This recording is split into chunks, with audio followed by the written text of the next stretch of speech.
बड़ी खबर से हम शुरुआत करने जा रहे हैं, जो बहुत ही दुखद खबर है। सऊदी अरब के मदीना से ये खबर आ रही है, जहां पर बड़ा सड़क हादसा सामने आया है। हादसे में 40 से ज्यादा लोगों की मौत की खबर आ रही है और ये सभी भारतीय इस वक्त बताए जा रहे हैं। ज्यादातर लोग यहाँ पर तेलंगाना के रहने वाले थे। उम्रा के लिए ये लोग मक्का से मदीना जा रहे थे, जब ये बस जो है डीजल से भरे टैंकर से टकरा गई और उसके बाद आग यहाँ पर लग गई।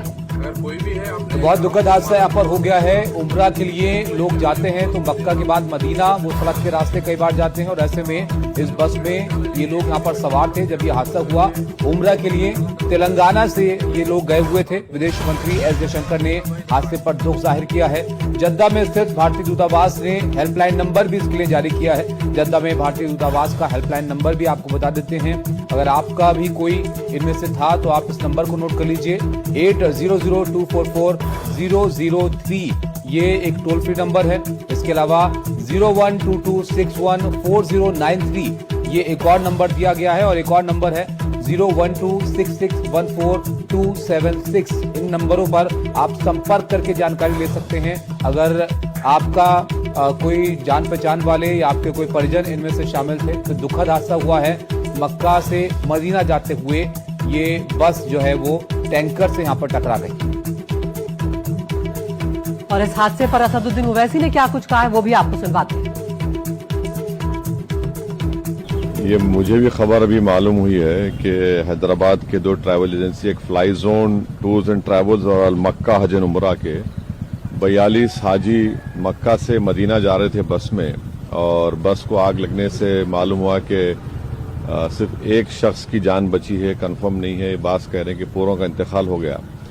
तो मैंने इंडियन एम्बेसी रियाद में जो डीसीएम है अबू मैथन जॉर्ज साहब से मेरी बात हुई और उन्होंने मुझसे कहा कि कौंसल जनरल जिद्दा भी और वो खुद इस पर मालूमात हासिल कर रहे हैं और जो भी ज़रूरी कार्रवाई करना है वो करेंगे।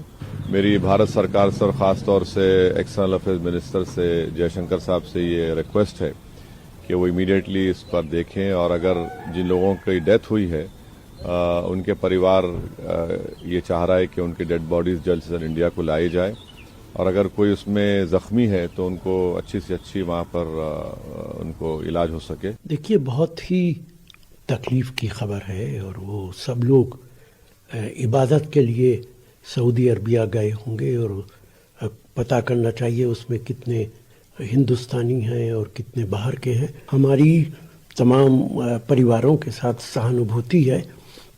और वहाँ की जो मक्के से मदीना तक की सड़कें हैं बहुत साफ़ सुथरी और बहुत शानदार बनी हुई हैं। उन पे एक्सीडेंट होना बहुत ताज्जुब की बात है, लेकिन रियाज में जो हमारी एम्बेसी है उसकी जिम्मेदारी है कि उनकी डेड बॉडीज को कलेक्ट करे और भारत पहुंचाए। तो यहाँ पर तमाम नेता जो हैं वो दुख जाहिर कर रहे हैं। बहुत बड़ा ये हादसा हुआ है। इस वक्त जो खबर आ रही है 42 यात्रियों की मौत की आशंका यहाँ पर जाहिर की जा रही है और तस्वीरें भी आपको दिखा रहे हैं। जो लोग इस बस में सवार थे, महिलाएं भी इसमें ताबिश बड़ी तादाद में हम देख रहे हैं कि इस बस में सवार थी और उम्रा के लिए निकली हुई थी। अब जो लोग हैं, जो परिजन हैं, वो यहाँ पर परेशान हैं। अपने परिवार वालों का हालचाल जानने के लिए हेल्पलाइन नंबर जारी किए गए हैं और यहाँ पर विदेश मंत्री एस जयशंकर ने कहा है कि गहरा सदमा लगा है। आशीष हमारे साथ हैं। आशीष, बताइए क्या जानकारी इसको लेकर मिल पा रही है, कैसे ये हादसा वहां पर हो गया और क्योंकि परिजन चाहते हैं कि शव जो है वो भारत आए तो इसके लिए क्या इंतजाम किए जा रहे हैं? ये हादसा हुआ है जब ये मक्का से मदीना की तरफ बस जा रही थी। 42 पैसेंजर इस बस में सवार थे। दो हैदराबाद की ट्रैवल एजेंसीज हैं, उन्होंने ये उम्रा हज की जो पूरी कवायद है इसके लिए पैसेंजर्स को लेके ये सऊदी अरेबिया गए थे और ये पूरा जत्था जो है जिसमें से 42 लोग जो हैं इस हादसे में जो जली है बस उस पर सवार थे। बस की टक्कर जो हमें बताया जा रहा है एक ऑयल टैंकर, एक तेल के टैंकर से हुई है, जिसकी वजह से जबरदस्त धमाका हुआ और पूरी की पूरी बस जलकर खाक हो गई है।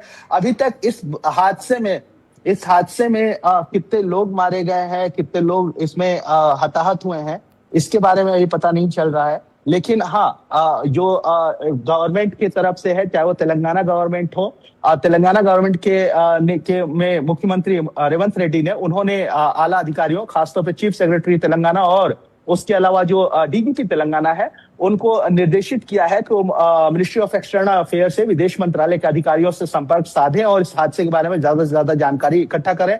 हैदराबाद के एमपी हैं असदुद्दीन ओवैसी, वो इस समय दिल्ली में मौजूद हैं। वो लगातार विदेश मंत्रालय के अधिकारियों से संपर्क में है। उन्होंने जो इस उमरा पे गए थे लोग, हैदराबाद के लोग थे, चाहे महिला हो, बच्चे हो, बुजुर्ग हो, उनकी डिटेल, उनके नंबर्स, उनके डिटेल